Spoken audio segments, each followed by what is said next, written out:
Shubham Sagar. Today we have to talk about lecture 27, Advent of Europeans, and this is part 2. So, first part we have done, that is the basic meaning, and we have to also talk about, once we are done with the advent of Europeans, we'll talk about Bengal. And if we again rewind the previous lecture, we have talked about 3 major Europeans, the way they came, and there were certain dates which I have told you in the previous lecture that you have to remember those dates, and those dates are 1498, 1605, 1608, 1620, 1664. Oh my God. So 1498 Portuguese, 1605 Dutch, 1608 English, 1620 Danes, Danish people from Denmark, and 1664 French people. So this is the order in which they came. We have done 1498, that means the people who arrived in 1498 in India. So we have done 1605, 1608. We have to do these two now, 1620, 1664. Out of these two, the people who arrived in 1620 in India, Tranquebar, and we'll talk about them, and then Shirampur in Bengal, Tranquebar in Tamil Nadu, 1620 Danish people, 1664 French people. This 1664 guys and this 1608 guys, that is French and English, we'll talk about them later also when we'll talk about Carnatic Wars. So once we have had a brief intro about these Europeans, especially Danes and French, who will later on also come, especially French and English, then we'll go into Bengal. We have to understand what is happening in Bengal, and then we'll do a certain rewind, that this Nawab of Bengal, Murshid Quli Khan, who is he? How is he related to Aurangzeb or Farooq Sayar? What is, Nizamat? What is the basic meaning of the term Nizamat? Then there are different things which you have to understand. What is Treaty of Ali Nagar? Which place was earlier known as Ali Nagar? What is Black Hole Tragedy? So there are so many different things which are important from exam perspective. In a way, we are now virtually or officially, you can say, transitioning from medieval to modern India, because once Battle of Plassey is done, 1757, after that, modern India will arrive. According to who? According to a historian known as Jadunath Sarkar. मैंने कोई जादू नहीं किया. That means I have not done any magic. Oh my God, this is so stupid. So before we talk about all these things, let's first solve a question. So this question related to feudalism, I don't remember whether I have given you this earlier or not. If I have given you earlier, awesome. Take it as a revision. If you're seeing it for the first time, then again, awesome. Try to get this particular question correct. So we have talked about feudal system, feudalism, and we have talked about this particular component or, the concept rather, called feudalism at multiple places, but we have had a detailed discussion in the lecture called as Early Medieval India and Feudalism.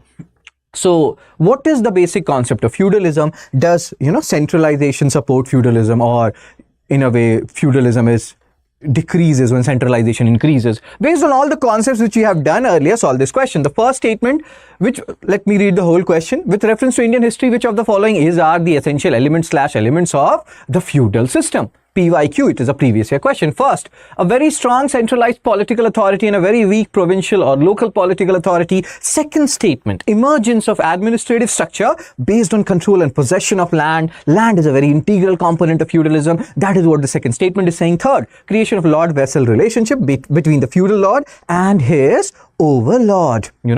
So select the correct answer using the code given below. Let's give a 2 dots here.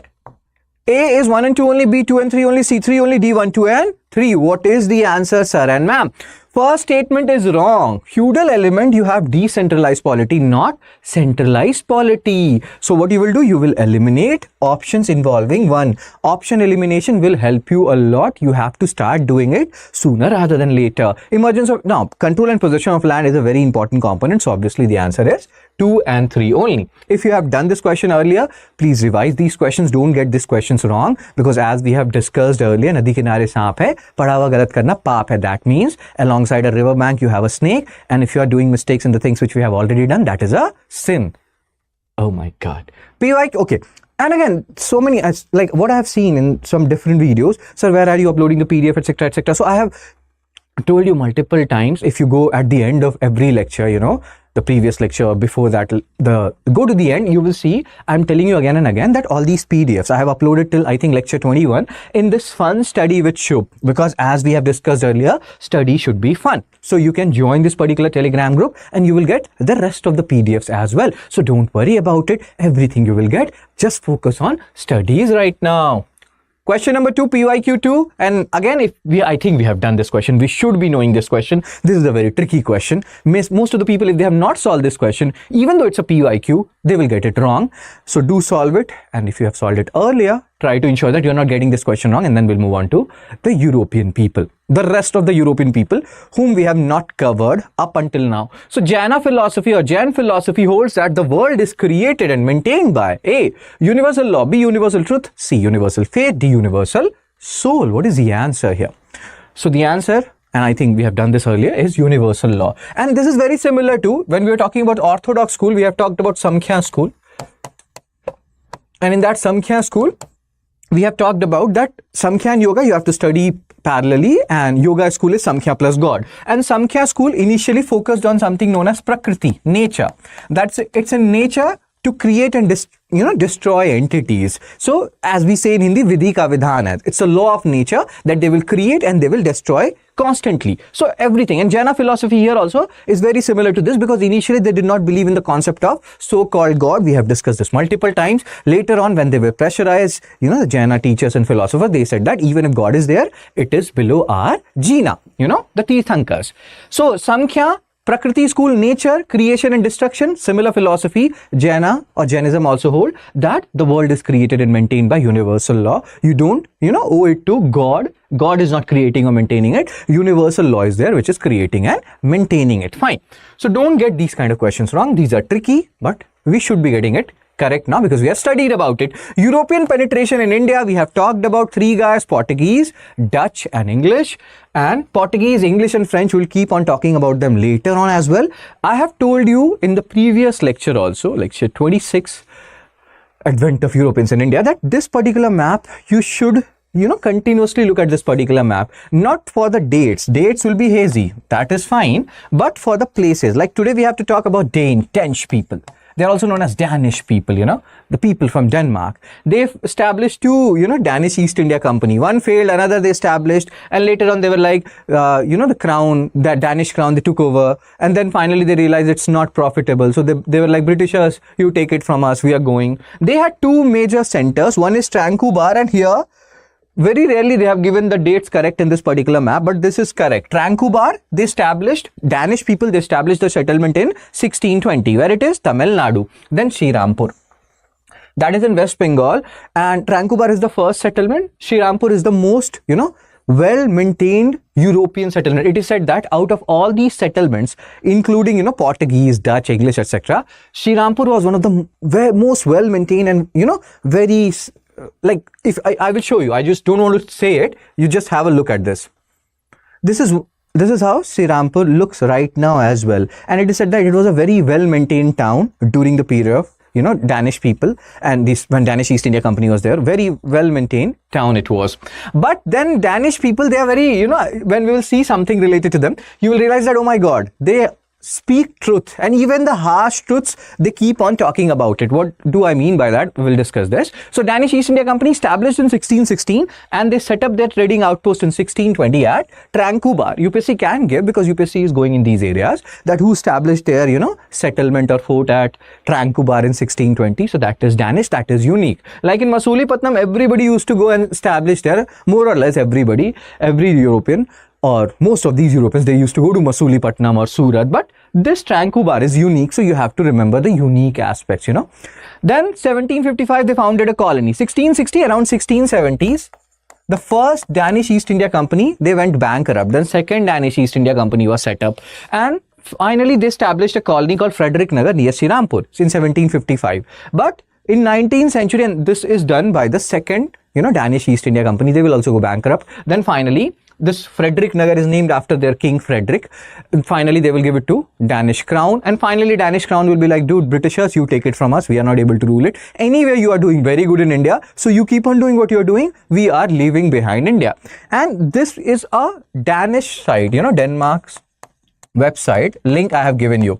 You can always click on this link. I want you to click on this link, and I want you to go to this particular site and read what they are talking about, that the history of Srirampur, and they will say that yes, we maintained it in a very, efficient manner, this particular city. We did so many good things, but they are also talking about their shortcomings, that we tried to do religious conversion on a large scale. Who will say that?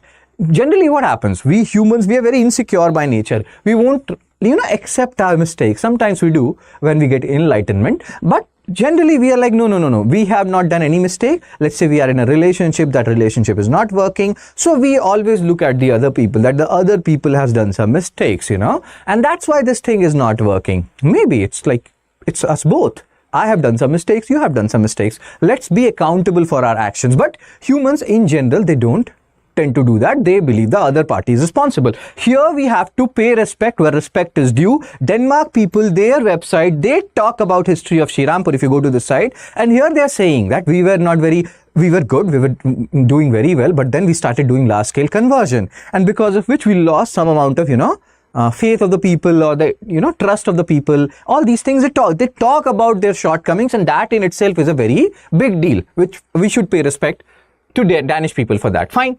And this is Shirampur. Please remember, Tranquebar, Shirampur, these are very unique places. Tranquebar, pay attention to the spelling. You can have a look at the spelling. And then Shirampur, Danish settlements. They would have, or they could have, established settlements at other places also, but these two are major settlements which we have to keep in mind. We don't have to do PhD on these guys, that is not needed. We have to do PhD on Portuguese, we have to do PhD on English and French, and to a lesser extent Dutch people, but not Danes. 1777, Danish company went bankrupt. This is the second company which is going bankrupt. The first one went bankrupt in around 1670s only, and Shirampur was transferred to Danish crown. Shirampur became a safe haven for, this is what we are talking about. But here they are not saying something bad. They are in their Denmark side, or Danish side, they are talking that we were doing something bad. So safe haven for missionaries in India, and earn immense fame for the cultural educational activities. That is a good part of the missionaries, but then there were some bad parts also associated with these missionaries. 1845, Shirampur was ceded to the English, East India Company, they were doing good, and Danish were like, dude, give us something in Europe. Let's do quid pro quo. You always know, we have talked about this term, quid pro quo. Everything is transactional in nature. If you read a book called Men Are From Mars, Women Are From Venus, so you will realize they say everybody keeps account. Let's say you are in a relationship, you wife and husband. So if wife is doing something good for husband, she will keep account, or she will keep account how many goodwill she is doing, or men will give her points, 10 points, 20 points, and it has to be equal. If somebody is doing more and the other is not doing that much, then the relationship suffers. So everybody is keeping a track. Hope you're understanding what we're discussing here. Why we discussed all these parts again? So what we are trying to understand here is, if Shirampur is given to English here, something must be given to Danish people in Europe. But again, that is none of our concern. This is between them. Quid pro quo happens. Quid pro quo is a reality, because nothing is given for free. We have talked about this when we have seen Portuguese gave this Bombay Indori to EIC, or English East India Company, why that happened. Everything has a reason. Fine, cool. So quid pro quo word, keep that in mind. Now let's talk about the Europeans which came last, that is the French people who arrived in 1664, and we'll talk about them, and there are certain things which you have to keep in mind. We'll talk about them more and more, like later on also. They will keep on coming. Even in Bengal, Battle of Wandiwash, we'll talk about them. Then we'll talk about them specifically when they will focus in southern India, because if you remember, we have talked about Fort St. George, Madras region, and they will establish their settlement in Pondicherry. They have settlements at other places also, Surat, Masulipatam, blah, blah, blah. But their major settlement was Pondicherry. Pondicherry is very near to Madras. So Duplex, we'll talk about Duplex later on. French journal, he will start looking for India's key in Madras. Robert Clive sought it and found it in Bengal. What is the meaning of this particular quote? We have to talk about this as well later on, and we will do that. So coming of Europeans, French, last colonial power to set up their foot in India, and they get the, what do you can say? Louis XV was like, go bros, go. My wish means good wishes are with you, and wishes are generally good only, and do make me proud. So we'll talk about this French East India Company, Louis XIV, he had invested in it. It's a public company, and what will happen. So this is a book which is very important. And again, I'm giving you a thing, and I'm asking a question from you that there is a chapter in NCERT. You have to tell me which particular chapter it is, in which they have talked about 3 authors. And those 3 authors, that's why they became important, and that because NCERT is talking about it, I think class 12th NCERT. So they talk about a guy, an author called Al-Baruni. His book is Kitabul Hind aur Tahqiq-e-Hind. They talk about a guy called Ibn Battuta. Ibn Battuta, bagal mein juta. Okay, no, that is not the song. Ibn Battuta, he wrote a book called Rihla. He arrived in India during the period of Muhammad bin Tughlaq. And the third guy, which that particular NCERT chapter talks about, is Francois Bernier. You know, who wrote this particular book, Travels in Mughal Empire. He dedicated it to Louis XIV. And here we are talking about Louis XIV. That's why we are talking about Travels in Mughal Empire. And that's why we are talking about that particular NCERT chapter where there were 3 major heroes, you know, Al-Baruni, Ibn Battuta and Bernier. Now, if you know about this particular chapter, which chapter we are talking about, I think it is class 12. You can post it in the comment section. Do post it in the comment section so that other people also get benefited by it and they go to that particular chapter and they read about these particular authors. There are other authors also who have been mentioned in this particular chapter, but these 3 guys are the heroes. The whole chapter revolves around these 3 authors, you know, Al-Baruni, Ibn Battuta and Francois Bernier. Okay, let's focus here, bro. French were the last colonial power to set up their foot in India. 1664, Colbert formed the company Des Indes Orientals. Again, you don't have to remember who formed what formed. French company was granted license by Louis XIV. Now, this will become one of the, you know, weak points of this French East India Company when we will talk about why they were defeated by the English EIC. It was a public company granted license by the king, and it is based on the whims and fancies of the king. It's not like king are those managers who always have a, you know, always are very calm and cool and collective, always do yoga and meditation. They breathe in, breathe out. So kings have mood swings and peak proportions. If they have mood swings and you are in front of them and they're not very happy, they will kill you. And they're like, just, you know, means exterminate him or whatever. So I hope you understand. Based on his whims and fancies, this French EIC was working. When he felt like enthusiastic about this particular company, yes, so he invested more. When he didn't feel that way, the company suffered. And that was one of the major reason why French EIC got defeated by English EIC, which was private in nature, which was much more efficient. Then there were other reasons also, like French, if they needed help, they had to take help from Mauritius. Let's say English companies, you know, or English EIC, if they are facing issues in Bengal, they can take help from Madras and vice versa. So the Madras and Bengal, they're near to each other. But let's say French people, French company in Puducherry, if they're needing help, the other trading outpost, the major trading outpost they have is in Mauritius, which is not very close to, you know, Madras. So hope you're understanding. We will talk about these reasons later on also. First of all, understand, whenever you're seeing any slide, you have to, because this is a, you know, UPSC prelims crash course, you have to see from prelims perspective, and you have to go to that particular NCERT chapter and you have to read about these 3 authors. Very important. Now, these dates are also important because UPSC is focusing on these dates these days, where it was established, which was the first factory. So 1667, question mark. Why? Because many sources say that 1668. So again, there is a discrepancy here. 1667-68, they set up their first factory at Surat. Surat, everybody loves Surat. It is also known as Babul Makkah or Gateway to Makkah. UPSC has already asked a PYQ on that. Which of the following trading outposts? I think I have given you that question also. If not, you can, you know, research on that particular question, which particular place is known as Babul Makkah or Gateway to Makkah. From here, from Surat, people used to go to Makkah. In 1669, they set up a factory at Masulipatam. Surat, Masulipatam. Everybody loves them. Masulipatam, Surat. Where is Surat? Here is Surat. 1674. Now, this is important from our, you know, French perspective. And here we are talking about French. So, Pondicherry, and there is something which is also important from geographical perspective, which we will talk about in few moments from now. So in 1674, Pondicherry, which later became their capital, and Pondicherry and Madras, they're very close to each other, and because of which political tussles will happen, Carnatic War will happen, and we'll talk about it in just few moments from now. In fact, we will not talk about Carnatic War today. That is a different topic altogether, but you will understand this. Have a look at Pondicherry, you know. Pondicherry, Madras, oh my god, so close. See, later on you also have a Pondicherry, or which is now Puducherry, that is Union Territory. The Puducherry is not only about this, it is Yanam also, Karai, Kalma hai. Let me show you something. So this is like these places.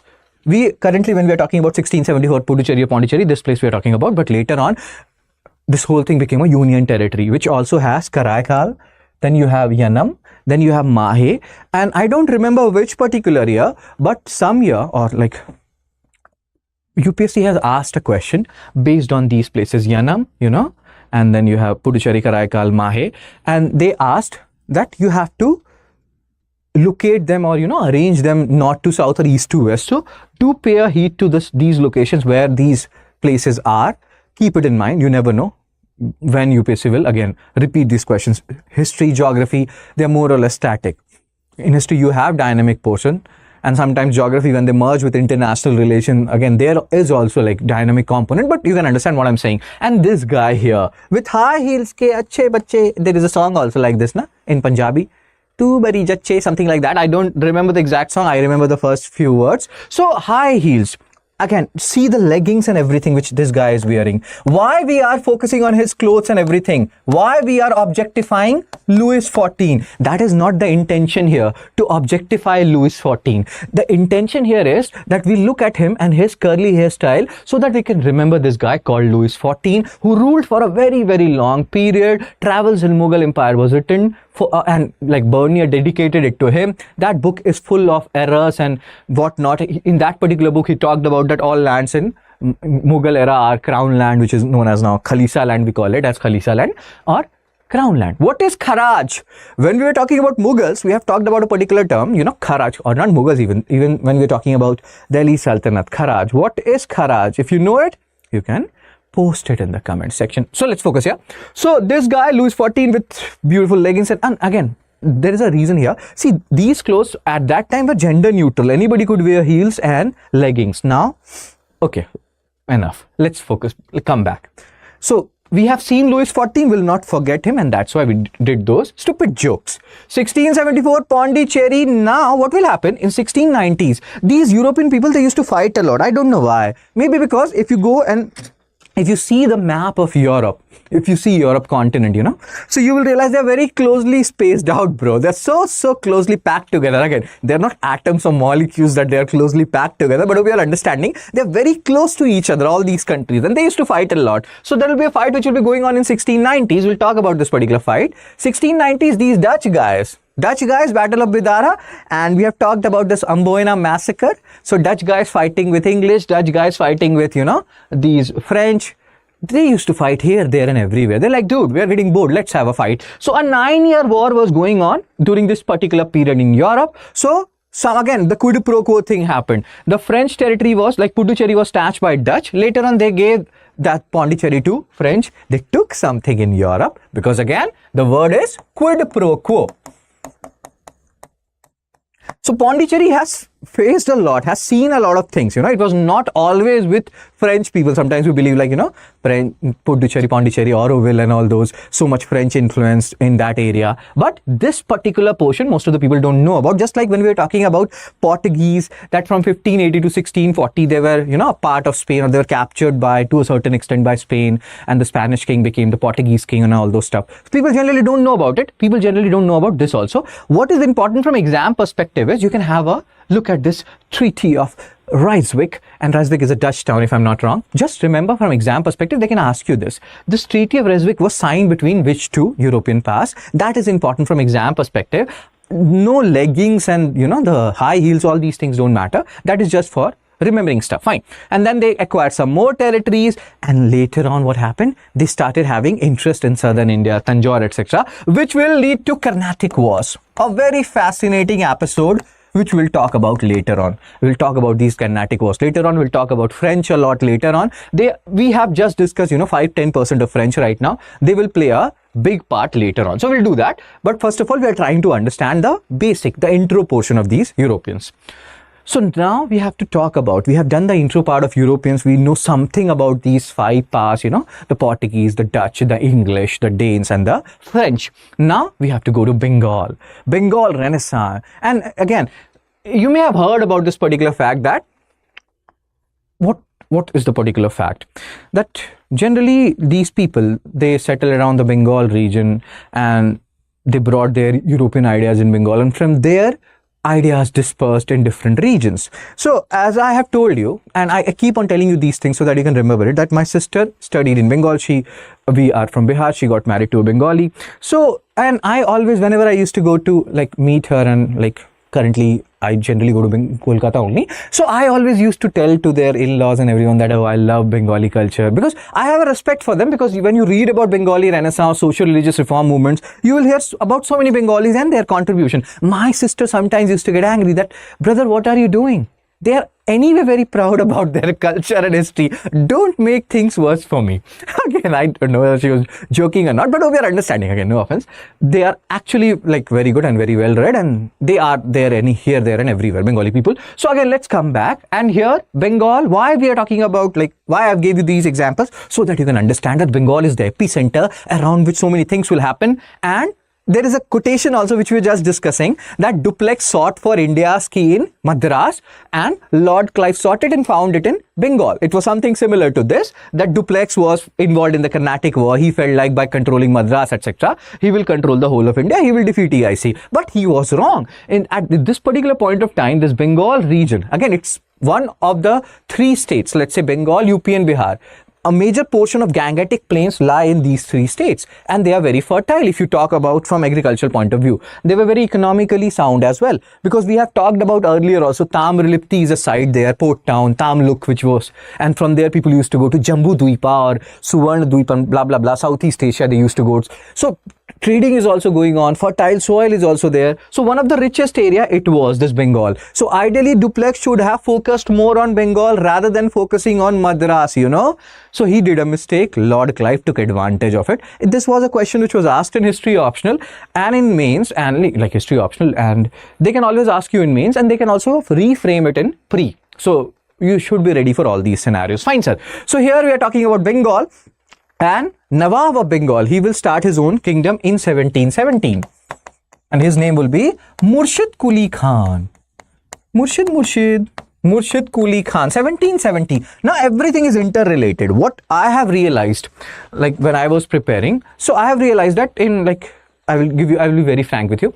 So in economy, I used to watch a faculty who used to teach with, you know, taking jokes and everything. And I used to love that. So, and in history, I never found any such faculty who used to treat with humors and jokes, because I feel like, you know, teaching, then when you're studying in that way, it's fun and it should be fun. Teaching should not be, or studying should not be boring. So what I'm trying to tell you here is, and again, the second part is, everybody teaches in a silo. Like they will teach you Bengal, Nawab of Bengal separately, and you know, they will teach you Vijayanagar Bahmani separately, Tughlaq dynasty separately. Everything is interrelated. Similarly here, when we are talking about Bengal now, we'll talk about Nawab of Bengal, we'll talk about Murshid Quli Khan, we'll talk about, you know, we'll talk about so many people. We'll talk about Ali Vardi Khan. In between also, there are people we have to talk about. We'll do that.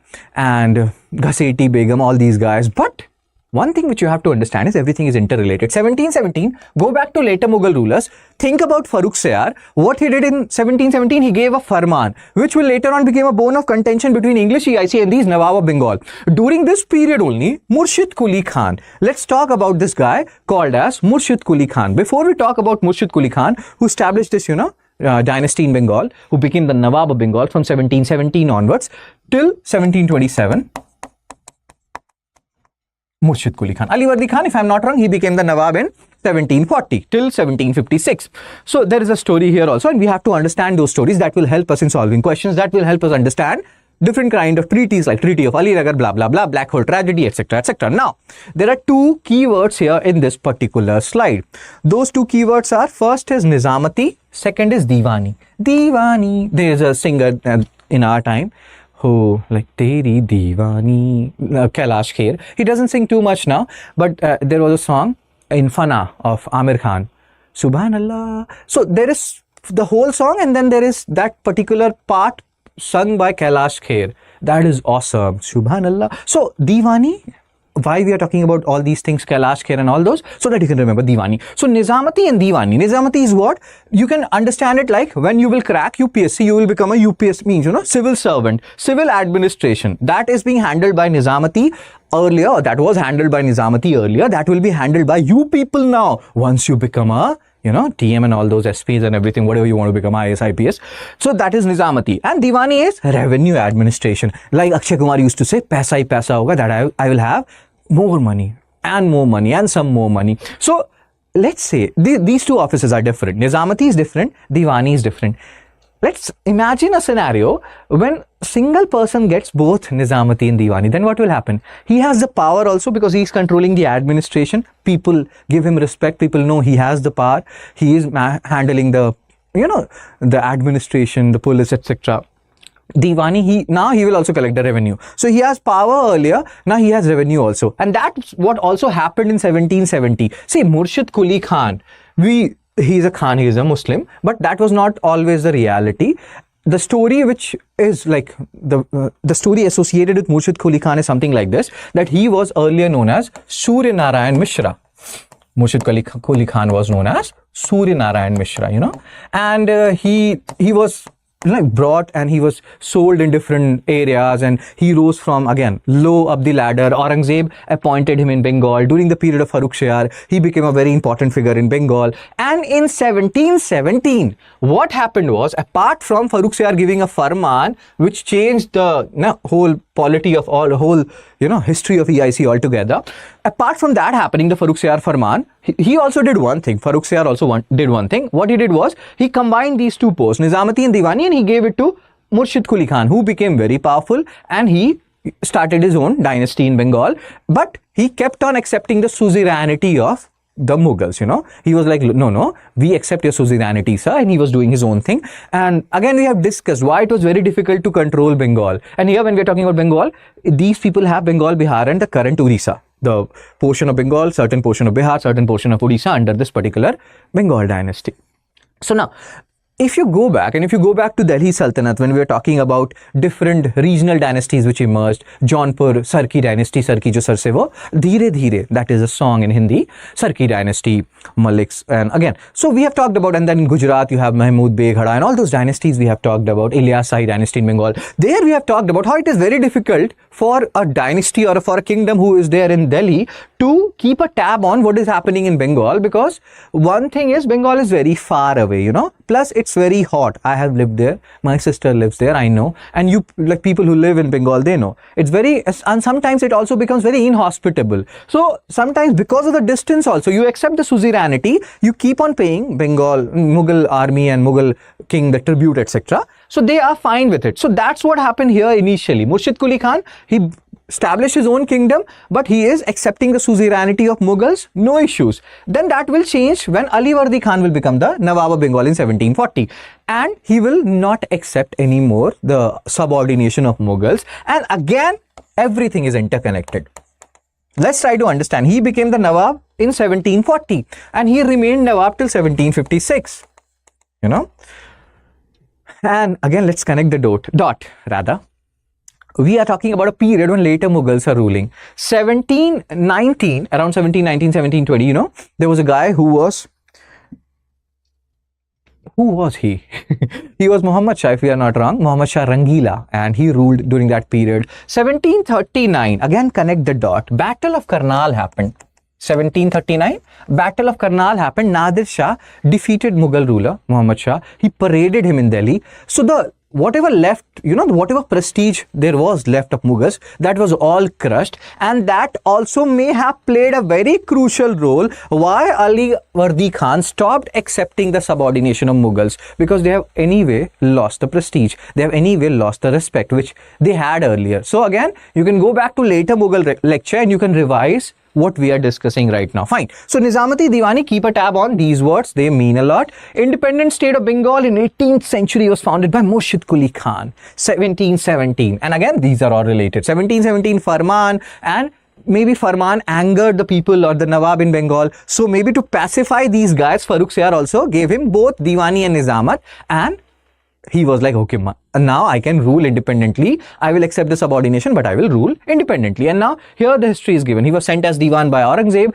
during the reign of Farrukhsiyar. He was given the unprecedented charge of both Nizamati and Diwani, which helped him, Teri Diwani, which helped him to consolidate his power and declare his independence. Now, he shifted his capital from Dhaka to Murshidabad. This is Murshidabad, and if you guess, like if you think about it, maybe Murshidabad is named after him. Murshid Quli Khan, Murshidabad. And people, and his logic was that, bro, Dhaka here, and if I'm shifting to here, I'm much more, centralized in location, because it's not only about Bengal. We are saying it is Bengal, but it also includes portion of Bihar and Odisha. So I have to be a little bit more central. I'm somewhat more, at one corner when I'm in Dhaka. So that was the reason he gave, that why he's shifting from Dhaka to Murshidabad. And you will see the shifting will happen again once Battle of Plassey is over and Battle of Buxar will happen. How Mir Zafar, Mir Qasim, Mir Zafar, there will be a Russian roulette which will be going on in Bengal. And we have to understand that, because Bengal is the fulcrum of everything. If EIC became such a dominant power, if these English people, they ruled over us, the major reason is this particular Bengal territory and whatever happened during this Battle of Plassey and the subsequent Battle of Buxar. Fine.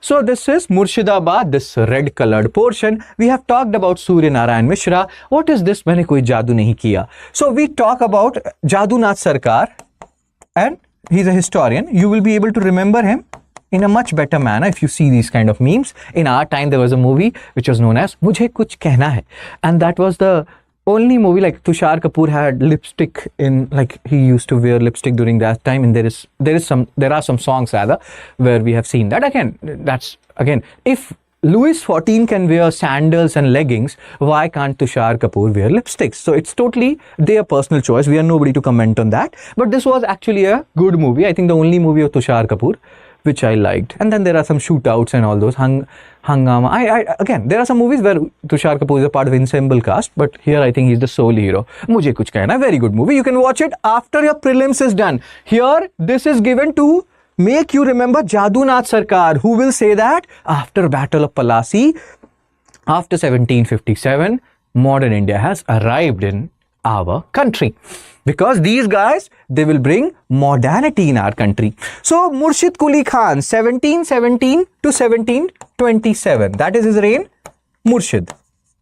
Then after Murshid, who will be the ruler? After Murshid, this guy called Sujauddin will be the ruler. But that is not exactly true. See, what happened was, this Murshid Quli Khan, he had 2 daughters, if I'm not wrong. So maybe he had more daughters, but Sujauddin, this guy, he married 2 daughters of Murshid Quli Khan.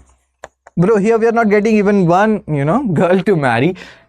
But that's a joke. But Sujauddin married 2 daughters of Murshid Quli Khan. Hats off to Sujauddin for handling both these ladies and both these ma'ams. So Sujauddin married these 2 daughters. He had a son whose name was Sarfaraz. This guy, Sarfaraz, not exactly this guy, but hope you can understand. That guy's name was Sarfaraz. And in a way, you can say that Sarfaraz was, grandson of Murshid Quli Khan. Murshid Quli Khan is a maternal grandfather. Nana, which we say in Hindi. Murshid Quli Khan was maternal grandfather of Sarfaraz. So now, Murshid Quli Khan, when he was about to die, whatever was about to happen, he wrote in his he wrote that he wants Sarfaraz Khan to become the king. So Sarfaraz Khan was yawning, and when he heard about it, he was like, okay, I will be the king then. Then when Sujauddin heard about it, that my son, Sarfaraz is the son of Sujauddin. Sujauddin also wants to become the ruler once Murshid Quli Khan has died. Sarfaraz also wants to rule. So there came a scenario when these 2 were about to fight with each other. And then the other people arrived at, what is happening here? Why you 2 are fighting among themselves? Then Sarfaraz is like, Papa, you become the king. I am not interested. I am going to sleep now. I am anyway yawning right now. So Sujauddin then became the ruler. He ruled till I think 1739. And then he was like, okay, your yawning is done, your sleep is done, you Kumbkaran, now you become the ruler. Then Sarfaraz became the 3rd ruler, and then Sarfaraz was killed by Alivardi Khan in 1740, and then Alivardi Khan will strengthen this particular, the Bengal dynasty more. So Murshid Quli Khan is a very important figure, and then these 2 guys will come. They are the peripheral figures, not that important, Sujauddin and his son Sarfaraz. And after that, we have to read about this Alivardi Khan, 1740 to 1756. And why he is important? Because from his period, see what will happen. Virtual breakup with the Mughals, which had continued till then, like sending annual tribute. Because 1739, everything is interconnected. That is the main problem which people have. They don't interconnect stuff. Battle of Karnal, Terinal, Karnal, Haryana, Nadir Shah, the remaining prestige of Mughals is gone. And then again, they are like, dude, why will you respect you? Why we will respect you? Or why will we respect you when nobody else is doing the same? So He will not send annual tribute. He will not appoint higher officials by the Mughal emperor. He will do his own things. And all these things are stated by this guy, Jadunath Sarkar, historian. Let's focus here. So he had to face now what he is more concerned with. He's not concerned with Mughals anymore. Nobody is concerned about Mughals anymore. So Mughals will be like, Gajab bejati hai yaar. They will be saying that thing, that why are we being, humiliated in this particular manner. So he had to face two strong forces. Marathas are still very formidable. And we'll talk about Marathas. You will realize how formidable they are up until 1761. That is third battle of Panipat. We'll talk about it. So, and Afghan general. Obviously, he will be wary about Afghans. Afghan Nadir Shah, 1739, Battle of Karnal. From 1748, Ahmad Shah Abdali will come, and he will attack or ransack India 8 times between 1748 and 1767. So that's why he's more concerned about Marathas and Afghan. And these prolonged wars put severe strain on the Bengal government. 1756, Ali Vardi Khan will nominate his grandson Sirajuddaulah. He will face some issues, and the issues will start because of the fortification of Fort St. William by English EIC. All these things we'll talk about. We have to understand the chronology here. Now, Bengal, we are trying to do a summary part. Farman of 1717, Farrukh Siyar had become the source of conflict because that Dastak, the pass which was given by Farrukh Siyar, these guys, they also started using it for private purpose, which was not allowed. This conflict reached its height when the initial English anticipated threat from the French power. French power, Carnatic War, this time that was going on around 1750s. They were fighting in 7 Years' War, etc. in Europe as well. So English and French, they were two very formidable rivals. We have talked about it in the previous slides that French were fighting with Dutch and this and that, but the major two frenemies, or not even frenemies, the major two enemies in Europe were French and English EIC, or the French and the English. They were the two major rivals. So when they used to fight in Europe, they used to fight in other areas also where they had colonies, and India was no exception to it, So these English EICs were like, dude, Sirajuddaulah, we are not fortifying because we want to kill you or your people. We are fortifying because we are terrified of French power. But Sirajuddaulah was like, dude, I'm not a kid. I may look like a kid. I may have a kiddish face. I may be cute like a kid, but I am not a kid. So don't fool me. I know what you people do. You first come into our area. You first say, we will establish a factory. Then you start fortifying it. Then you make it, you have army, infantry, cavalry, and then you attack that particular local area, you annex it, and then you keep on doing that, and you keep on expanding your territories. What the heck is this, bro? Do you think I'm a kid? I'm not a kid. So all these things, French power started fortifying Fort William. Please remember which particular place is called Fort William, which is called Fort St. George. These words are important from exam perspective, and they mounted gun on its wall. Sirajuddaulah was like, enough is enough. I'm telling you to stop. You're not listening, bro. I'm telling you again and again, you're still not listening, bro. So disaffected nobles of Siraj courts, Jagat Seth, Amir Chand, and all these guys, they join hands with the English to out Siraj, and that will happen. And everybody, many people say, and even Arshad Warsi sir, he used to say about Battle of Plassey that ye shuru hone se pehle hi khatm ho gaya. That means even before starting, this whole thing ended. And why Arshad Warsi sir said this about Battle of Plassey, we'll understand it in few moments from now. This is just a joke. Don't write it in exam that according to Arshad Warsi historian. Oh my God. Examiner will be like, dude, we have heard about Jadunath Sarkar. Who is this historian Arshad Warsi? I will understand that. So I will just show you one thing.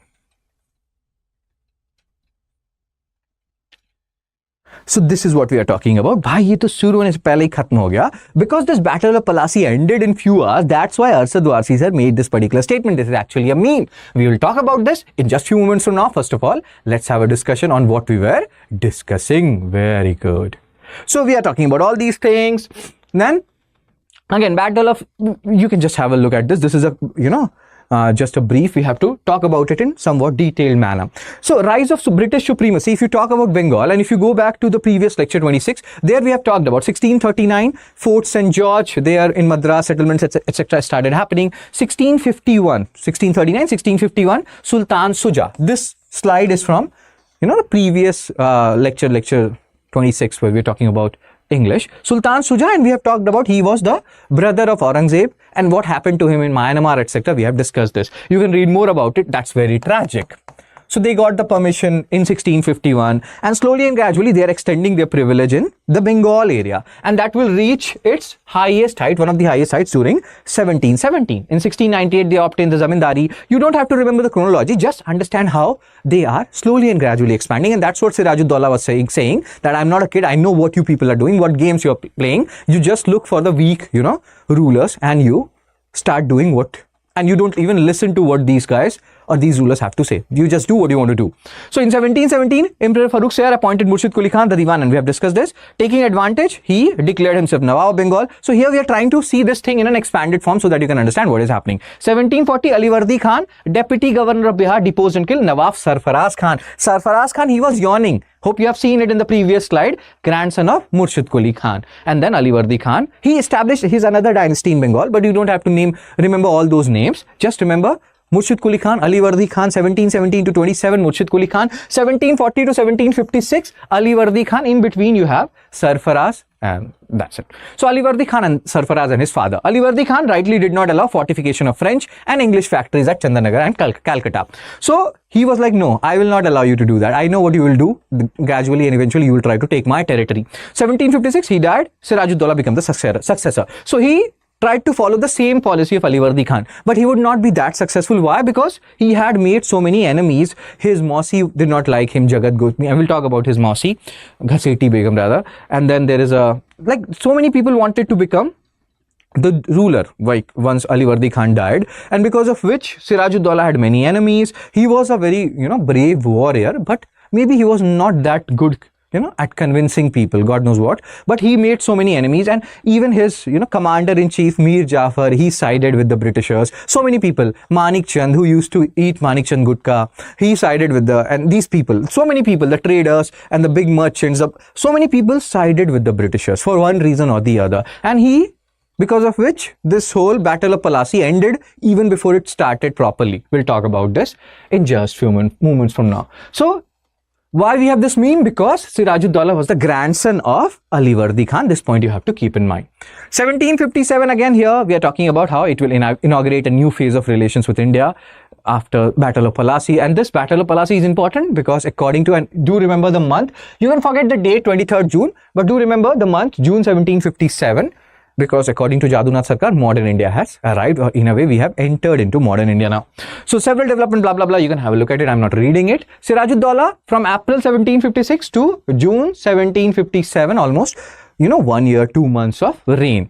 So here we have to, why we are reading at and looking at it in this way, because we have to remember some names, because they can ask you which particular kingdom, etc. they were associated with, and we have to understand about Treaty of Alinagar. What is Alinagar?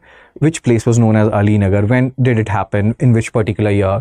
For chronology related questions as well, So here, Siraj's succession was challenged by two contenders. Shaukat Jung, who was a Fauzdar. Fauzdar is like a police officer, and Ghaseti Begum, who is his Mausi. Alivardi's daughter, his Mausi. And this meme is related to Mausi. That is,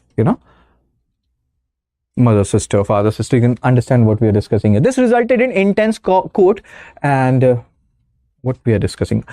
Intense court factionalism, blah, blah, blah. And here, inside this court, something else is going on. There are people like Jagat Seth, Amir Chand, Mir Zafar, and he's the commander-in-chief, Senapati.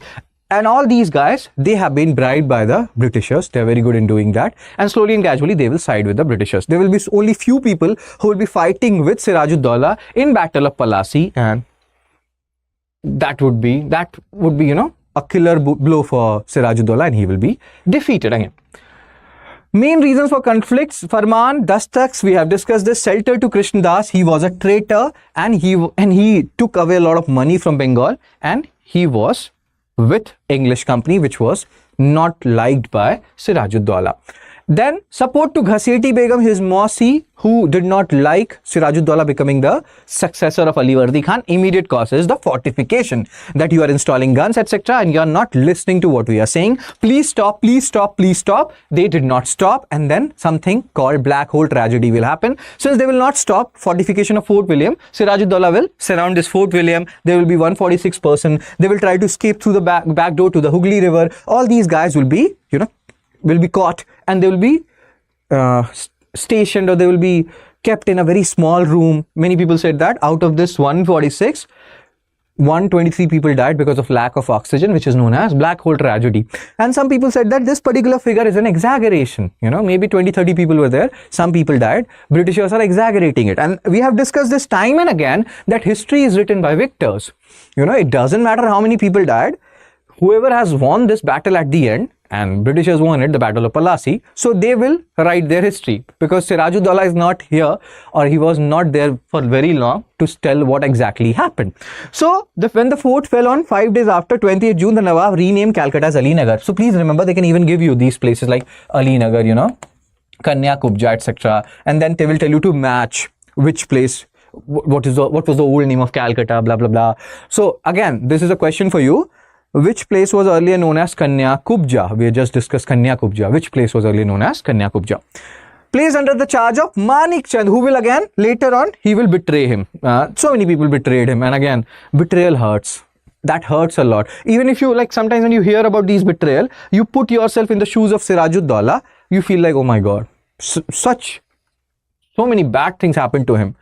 And nothing is more worse than betrayal, or maybe something is worse than betrayal, but betrayal is also one of the most worst things to happen to anyone. Black hole tragedy, these 146 persons were captured and put in a small room. And again, there are debates about how many persons were exactly there. That's why there's a question mark. This instant, now see, this all about, you know, sometimes you see in media, they will keep on hyping one particular person against the other. They will keep on hyping day in, day out for 5 years, 10 years, 20 years, and you will like, oh my God, this person is a Masiha. You know, people treat him like that. So that is what is happening here. This particular incident is being taken as an excuse by Britishers, that see how brutal or how, you know, heartless this guy or this Nawab is, and we have got our, you know, now we will show him what we mean, what, you know, what Britishers actually are, what British EIC actually can do. And they started pressurizing Sirajuddaulah, because now in Bengal these things are happening. Britishers or EIC need help. The help will come from Madras. Robert Clive will go to Madras with his army and all those stuff.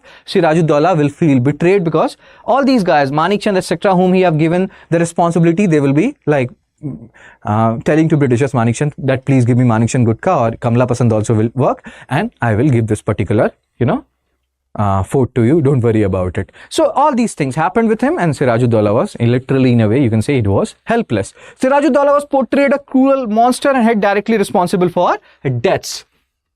Meanwhile, help came from Madras in the form of Robert Clive. See, Robert Clive, when we talk about Robert Clive, you hear about him in Bengal, you know, Battle of Plassey and all those stuff. And then he became the first governor of Bengal, or governor of Bengal, from 1757 to 1760.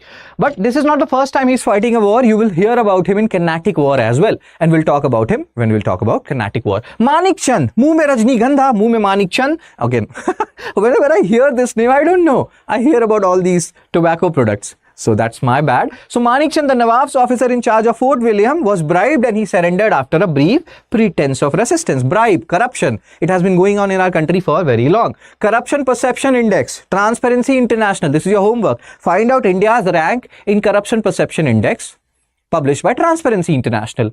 And are we topping from the bottom, or are we topping from the top? What is our rank? If you know it, you can post it in the comment section as well. And we have also discussed this earlier, that second ARC, Ethics in Governance, what they talk about corruption in India, that corruption is a high return, or is a low return, high risk activity in most of the countries. But in India, corruption is a high return, low risk activity. What second ARC again says about corruption? That in most of the countries, corruption, you know, corruption is an exception rather than a norm in most of the countries. In India, corruption is a norm rather than an exception. So all these things you have to keep in mind.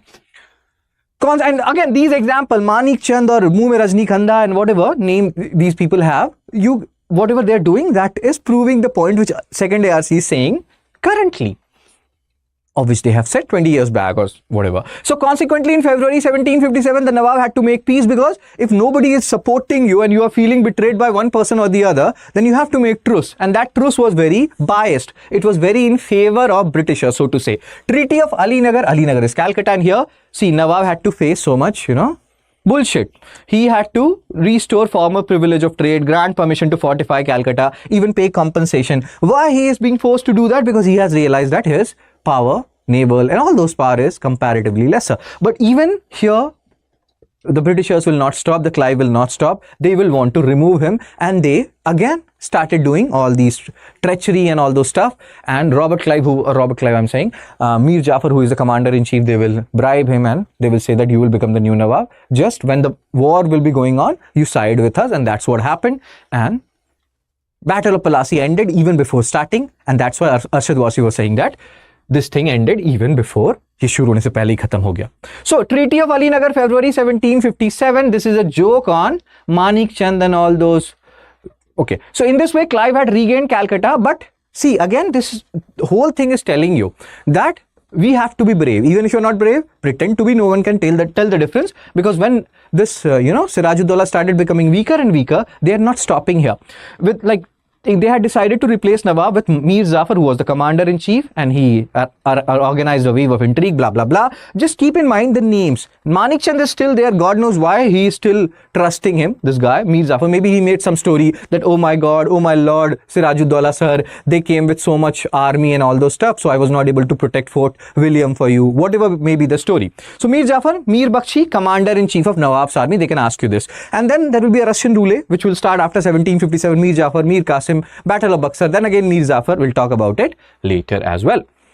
Jagat Seth, biggest banker, and as Arvind Kejriwal is saying, everybody was, hand in heels or whatever you want to say, they were with Robert Clive, although Sirajuddaulah was not realizing it.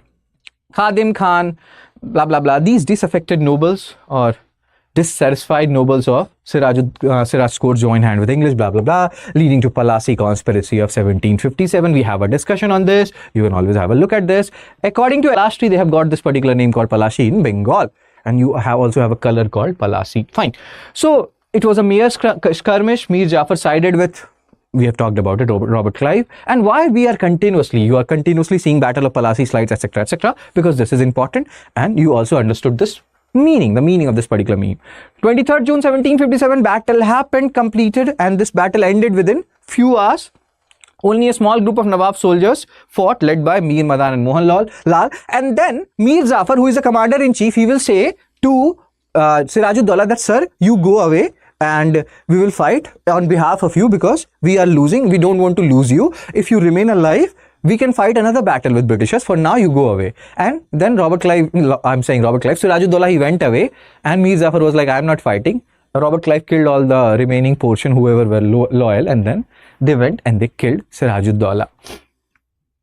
So after, again, this is the story which is written here. Mir Jafar played upon the fears of Nawab and advised him to retire from the battlefield. So Nawab went with 2,000 men. Then Mir Jafar and majority of the soldiers did not fight. Whoever fought, they were killed. Nawab had to flee but was captured and put to death by an assassin, Muhammad Ali Beg. Please understand, in this is very important, and like from pre perspective, this is very important. Also from mains perspective, Plassey is very important. So many questions in optional, in mains they have been asked, and based on these quotes. Plassey was a transaction in which the rich bankers of Bengal and Mir Jafar sold out the Nawab to the English. So in also you can use it, and you can also use these quotes, and like, we have just discussed duplex search for India's key in Madras, and Lord Clive sought it and found it in Bengal. This is what they mean. Bengal was one of the richest region, and what will happen, the richest region not only in India, but in fact in like whole of Asia, one of the richest region during that particular period. Consequences, Mir Jafar was proclaimed as Nawab of Bengal, and then he gave certain things. Diwani he will not give. Diwani rights will be given after Battle of Buxar 1764. Robert Clive became the governor of Bengal. He's not the first governor general. First governor general of Bengal will be Warren Hastings. From Regulating Act of 1773 he will gain that title. We'll talk about it later on. The company was granted undisputed right to free trade in Bengal, Bihar and Odisha. They were not even taxed for the private trade. All these things are going on. They were given zamindari rights of 24 parganas. That is what you are reading here. All these things are happening. So much money is coming, or is going into the treasury of English EIC, which will help them in defeating French in this third Carnatic War. In this particular period from 1756 to 63, Battle of Wandy Wash will happen. We'll talk about it later on also. In 1760, and that will be a death nail for the French in India. We'll talk about it when we'll talk about Carnatic Wars. And today we are talking about one part of Bengal. In the second part, we'll talk about the Battle of Buxar thing and how things will change. We have to go there, and then we have to talk about some other things as well. Significance of Battle of Plassey. Mayor skirmish, you can have a look at it. More than the might of the English, it was treachery of the Nawabs' confidants that decided the fate of Battle of Plassey. They emerged as kingmakers. First Mir Jafar, then Mir Qasim, then Mir Jafar. All these things are happening. And here, if you see this particular part, you will see traces of subsidiary alliance here. What is the basic concept of subsidiary alliance? We'll talk about it later on.